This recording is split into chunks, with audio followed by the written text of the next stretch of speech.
Party time, Chapter 1, Whirligig. Brent turned toward his clock. It was 5:35. He hated the hours before a party. A nervous energy went back and forth inside of him. He focused again on the computer screen and careened through the video game's dark passages, firing at everything speeding toward him, borne along by the never-ending music. Brent! His mother's voice echoed up the stairs. Brent paused the game. The firing explosions ceased as if a window had been closed on a war. Dinner! All right. He played on, chewing up the minutes that stretched before 7 o'clock. Why couldn't you fast forward through time the way you could with a video? He flicked another glance at the clock. 5:41. Real time was such a drag. He went downstairs. His parents had started eating, and when they'd moved to Chicago, ding, ding, ding, ding, we have the setting of the book, a few months before, they'd suddenly begun dining in the kitchen, where they'd put a small TV. Brent served himself at the counter and then took his stool at the island and watched with his parents. The Friday sports news was on, annotated by his father's grunts and snorts. Brent had learned to judge his mood from these. He reconnoitered his father's long, handsome face and studied the wrinkles, fine as if scratched in with a burrin, feeding into his eyes. The promotion within his car rental company, ding, ding, ding, now you know what he does for a living, had rescued them from Atlanta's heat. Now we know where he moved from. Put Brent into a private school, bankrolled Brent's mother's furniture buying spree, but hadn't seemed to improve his own spirits. The caustic complaints about work had begun again. Lately, Brent had begun to feel sorry for him. The news ended. His father reached for the remote, which Brent's mother always put to the right of his fork when setting their places.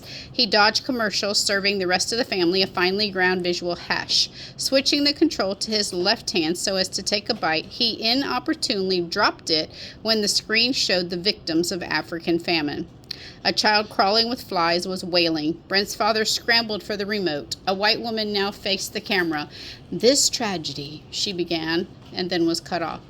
"Let's go there for our next vacation," said Brent's mother. The remark drew no comment. "I'm going to a party tonight," Brent spoke up. His father dismissed from the screen the male newscaster, then a woman selling detergent. Brent found himself thinking of his parents' former spouses. "I wish I was," said his mother. All three watched a commercial for the new Jaguar. "What do you say, Brent?" said his father. "Nice lines, huh?" "Very nice," Brent replied. He examined his father's words for signs that a Jaguar might now be in reach with his new salary. So that means he got a raise and a promotion. He imagined himself driving it, observed by the assembled student body, adding to the daydream a Calvin Klein shirt from the advertisement that followed. He put his dishes in the sink. "Right down where you'll be," said his mother. He skipped upstairs, showered, scrubbing himself with medical thoroughness. Though he was in his junior year, he still only had whiskers on his upper lip and chin. He shaved his whole face anyway and then applied aftershave. He put on deodorant and gargled with mouthwash. Taking his comb, he parted his blonde hair straight down the middle, confronted the mirror, and then combed it straight back like the models in GQ. He worked in the mousse, imagining the hands raking his hair were, Brianna's. Next, he inspected his left ear gold earring. At his school in Atlanta, it had been the right ear, likewise in Connecticut. But at Montfort School, in the western suburbs of Chicago, now we know his school name, it was the left. His father's corporate climb had demanded 4 moves in the past 7 years. Earrings were one of the first things that Brent checked. He returned to his room, flipped on the radio. Discerning what stations were considered cool was another of his moving-in tasks. No spell-chanting shaman knew better the importance of precise adherence to tradition, and keeping the right music flowing, using headphones between house and car, was as vital as maintaining a sacred flame. With the room now prepared, Brent set about dressing. It was May and no longer rib-rattling cold. He considered his large collection of T-shirts, weighing in their logos, color, and condition. To impress without risking being made fun of was his mission, the latter especially important in the case of a party at Chaz's, especially when you hadn't actually been invited. He chose khakis in his Chicago Bulls t-shirt. He attached his wallet chain to a belt loop, tucked the wallet into the back pocket, and then couldn't decide whether or not to wear his Varant sunglasses. He finally stuck them in his shirt pocket as a compromise and then looked at the clock. It was 6:30, still too early to leave. For half an hour he played video games, losing all of his lives in short order. The radio booming over the game's noises, his mind elsewhere. At 7 o'clock, he took off. He drove to Jonathan's and honked. His friend bounded out, lanky and loose-jointed as a clown, wearing a Cubs cap backward and a pair of shredded jeans. Instantly, Brent regretted the choice of his neatly ironed khakis. They drove off. "So, how come you need a ride?" Brent asked. "Man, I forgot to pay my car insurance," said Jonathan. "My dad took the car for a month." "There are consequences for our acts, my boy. Like having to show up in your Studebaker instead of my Mazda MX-6? It's a Chevy, not a Studebaker." Jonathan winced wearily. "No kidding."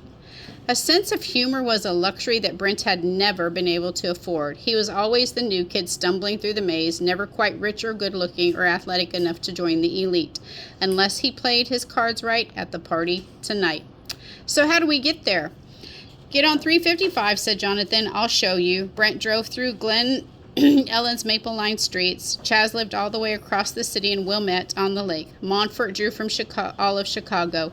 It was Brent's first private school. He cheered when he heard that his father would be making enough money to afford the tuition. And then, when they'd moved from Atlanta in March, he'd found that measured against his new peers, he was suddenly a lot poorer than before. Getting any respect at Montfort was going to be like climbing a glass mountain. "Get on the east-west tollway," said Jonathan. The new song with Rat Trap was on the radio. He turned it up until the dashboard vibrated. "Then we'll take the Tri-State North, then we'll cut over. I'll tell you where." "And you're sure it's okay me coming?" "Trust me, I'm his friend. You're my friend. Therefore, you and Chaz are friends. As proven by Theorem 50 in Chapter 6. Stop worrying! It's party time!" Jumping from one freeway to another, they zigzagged across Chicago. Brent had his doubts about Jonathan's logic, but at least he was certain Brianna would be there. This was a chance to be with her without risking actually asking her out, to be seen with her, to make a statement, to take the next step, maybe more than one. They found the house clustered with cars as if it were a magnet. Cherokees, Hondas, Beamers, another Cherokee. Brent knew all their models and prices, and judging by the crowd, he figured they were on the late side, which was fine. It gave the impression he had other more important things on his schedule. He parked, put on his headphones. They approached the stone house. It was vast and turreted, looming above them like a castle. Brent reached for the knocker, but Jonathan opened the door as if it were his own. "Hey, it's a party, remember?" Inside, the room seemed too large, the ceilings too high. Brent felt out of scale. No one seemed to be around. He trailed Jonathan through the labyrinth, at last emerging on the back patio. Music was booming from a sound system to the right. Below them, in the tennis court and on the grass inside the gazebo, lounged the cream of the junior class. Brent felt he had gained a glimpse of Olympus. It was dusk. They wandered toward the others, and then Brent noticed something. He grabbed his friend's arm. "Is there a dress code or something?" Jonathan stopped, and then he saw it too. Everybody was wearing either all white or all black. "Jesus, Jonathan!" He smacked his head, and then he grinned. "Forgot again." "Forgot what?" Brent knew the panic had shown in his voice. "We were supposed to wear white or black like chess pieces. Chaz has some big party game dreamed up." Brent glared at his friend. He felt he'd been tricked. Fury rose up in him from a deep well. He had been a headbanger as a toddler and still threw tantrums when he didn't get his way. He knew he could not afford a tirade here. He pulled off his headphones and tried to form his reply. "Relax," said Jonathan. "Chaz always has a theme. Check out his tennis court. It's a big chessboard. Must have used chalk. He loves this kind of thing. He's in drama club. Figures." He eyed Brent. "Don't sweat it." He moved on, robbing Brent of his lines. Without Jonathan next to him, Brent felt conspicuous. Everything about the party made him nervous. And then the thought hit him that he could leave.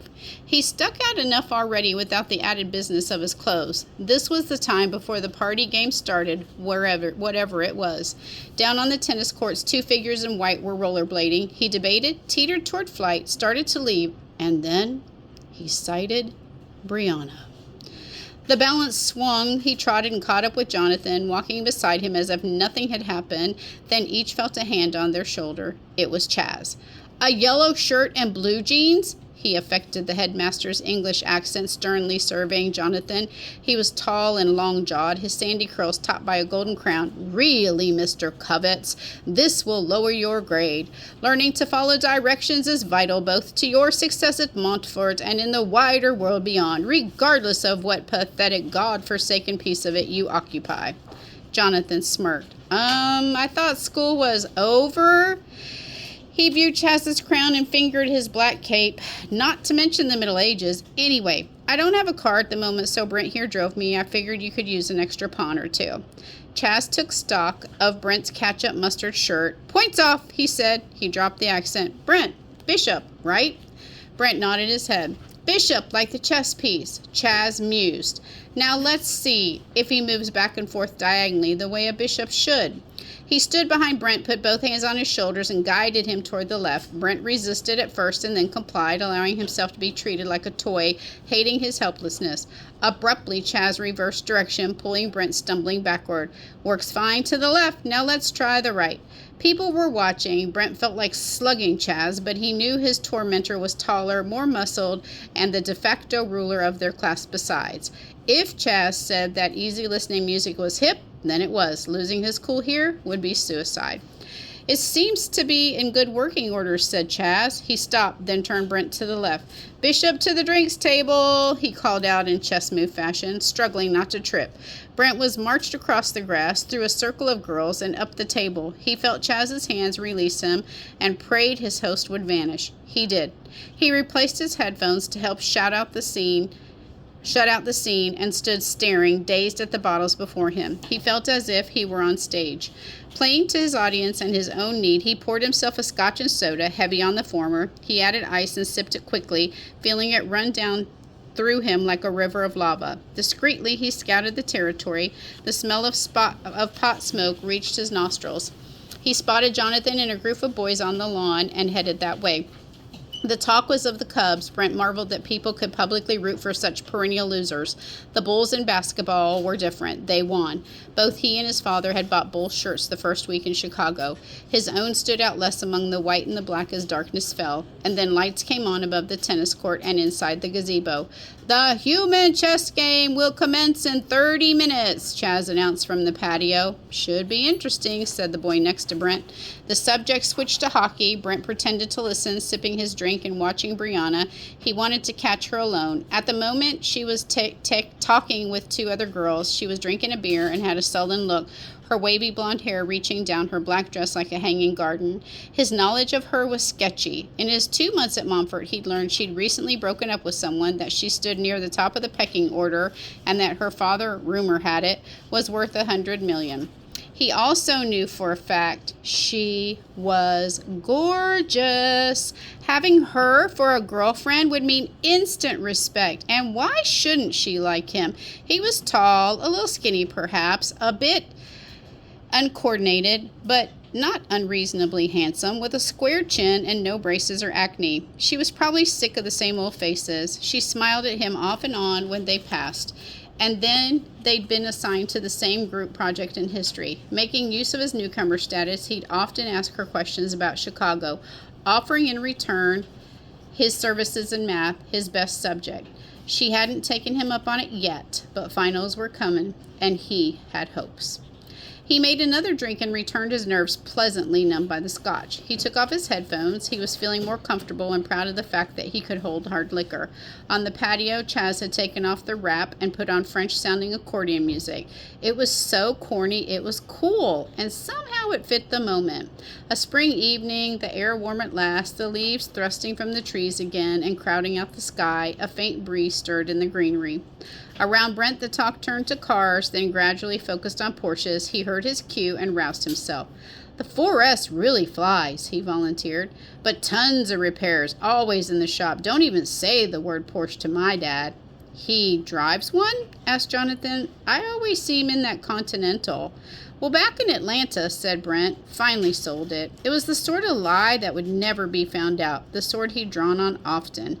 Moving had at least that one advantage. Over the years, he'd grown adept at creating alternate paths for himself. He glanced to the right and was returned to the present. Brianna was crossing the grass alone. He slipped from his group and he hurried his steps to intercept her. "Hi," he said. She looked startled. She hadn't seen him in the shadow. "Hi," she replied flatly and then moved on. He strode beside her briskly to keep up. "So, who are you in the chess game?" She reached the drinks table and poured herself some vodka. "Beats me." She added tonic to her cup. He added scotch to his and sipped it. He lifted the top of the ice bucket for her. She ignored the gesture and walked away. He followed, emboldened by the alcohol, to try to overcome her coolness. "That history test was deadly," he offered. "Sure was." He tried to fight through the accordion music and the fog in his brain to find something to say, unaware she was headed for the crowded gazebo. He sipped his drink. "So, yeah, if you ever need any help in math..." Brianna stopped short, squeezed her eyes shut, and then wheeled and screamed, "Stop hanging all over me!" They were well lit by the light in the gazebo where Chaz was giving a waltzing lesson. All heads turned toward Brianna and Brent. Conversation stopped. "You're like a leech or something. Get off of me. Can't you take a hint? Go bother someone else. And that goes for you at school, too." And then there was silence. But for the accordion's cheery tune, Brianna stormed up the gazebo steps and disappeared into the crowd. Brent stood, brain, limbs, paralyzed, as if turned into stone by her curse. He'd never been in such a situation and had no ready response. The music, the black and white figures facing him made him wonder if he was dreaming. "You been rehearsing that scene long?" asked Chaz for all to hear. "Drama club needs you." There was laughter at this. Brent's thoughts tilted crazily. He pictured them all repeating the scene to their friends, replaying it like sports highlights, gawking over it at the 20-year reunion. He turned, desperate to get out of the light's glare, and he started toward the shadows, bounding down the steps. Chaz cut him off and placed both hands on his shoulder. "Bishop to the penalty box," he called out. 10 minutes for sexual harassment. More laughter. He aimed Brent toward a stone bench. The hated grip on his shoulders again, the public humiliation, the snickers, the alcohol, all mixed and detonated inside of him. He stopped, whirled, throwing off Chaz's hands, and swung with all his might. "Jesus!" came from the gazebo. The blow missed Chaz's face, scraping his ear. Both he and Brent stood in shock, caught off guard, breathless. Chaz's crown had fallen off. Brent aimed a ferocious kick at it and connected, sent it springing all over the grass, and then turned and stumbled toward the patio alone. "Calling Miss Manners," someone shouted out. "Tell her it's an emergency. Y'all come back now, Georgia boy." He entered the house. His thoughts were swirling. He took a wrong turn, passed through the dining room twice, kicked a wall in frustration, then charged down a hall and found the front door. He left it standing open behind him and steamed toward his car like a torpedo.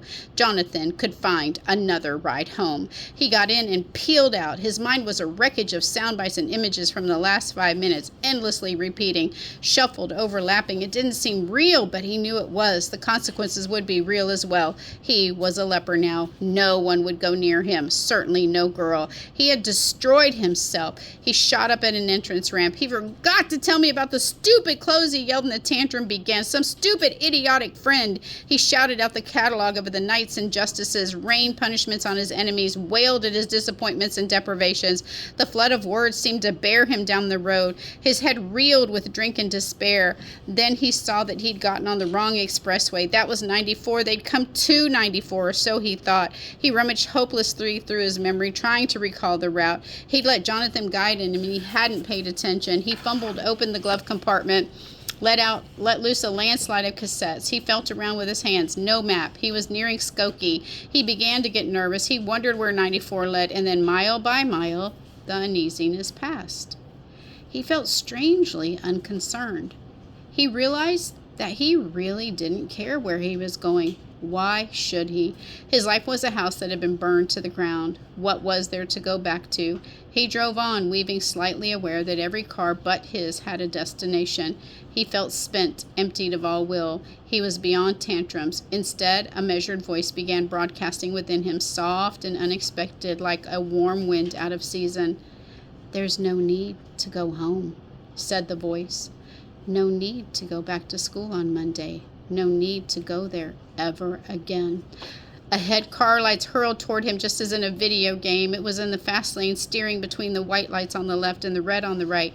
"There's no need to feel the pain. You've already felt enough." The driver beside him honked when Brent drifted into his lane. Brent ignored him. No need to let them hurt you. The voice flowed through his veins like morphine. He wove between the lights, hypnotized. You have the power to stop the hurting. He removed his hands experimentally from the steering wheel for just a moment. No need to be a pawn. He put his hands back. The driver beside him honked once more, then slid several lanes over and sped up. They are the pawns. You are the king. He took his hands delicately off the wheel again.